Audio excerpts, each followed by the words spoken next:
एक लोमड़ी नौकरी पाने के लिए इतनी बेताब थी कि उसने जानबूझकर अपनी पूंछ एक फंदे में फंसा दी। जब शिकारी उसे देखने आया तो उसने सिर हिलाते हुए कहा कि यह उसकी जरूरत के मुताबिक नहीं है, असल में उसे सिर्फ सफेद लोमड़ियां चाहिए थी। यह कहकर उसने लोमड़ी को एक तरफ धक्का दे दिया। किस्मत से वह पास रखे सफेद रंग के एक बड़े ड्रम के पास जा गिरी।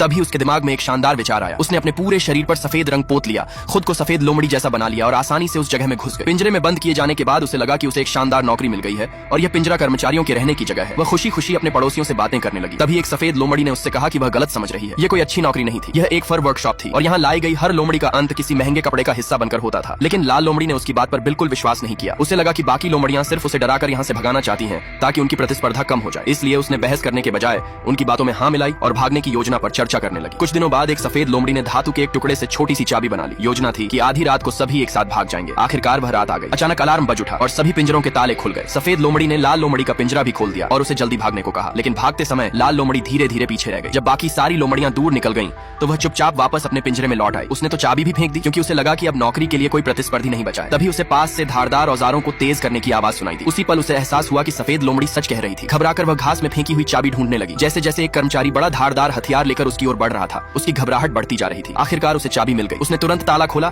और वहां से पूरी ताकत से भाग निकली। कर्मचारियों ने तुरंत उसके पीछे शिकारी कुत्तों को छोड़ दिया। लोमड़ी रास्ते की हर रुकावट को पार करती हुई भागी और आखिर में सीधे नदी में छलांग लगा दी। जब वह तैरकर दूसरी तरफ पहुंची तो उसने देखा कि उसके शरीर पर लगा सारा सफेद रंग धुल चुका है। खुश होकर उसने कुत्तों से चिल्लाकर कहा, रुको, मैं सफेद लोमड़ी नहीं हूँ, मैं तो एक साधारण लाल लोमड़ी हूँ। लेकिन कुत्तों को इससे कोई फर्क नहीं पड़ा। इतने लंबे समय तक धोखा खाने के बाद वे उसे सबक सिखाने के लिए पूरी रफ्तार से उसके पीछे दौड़ पड़े।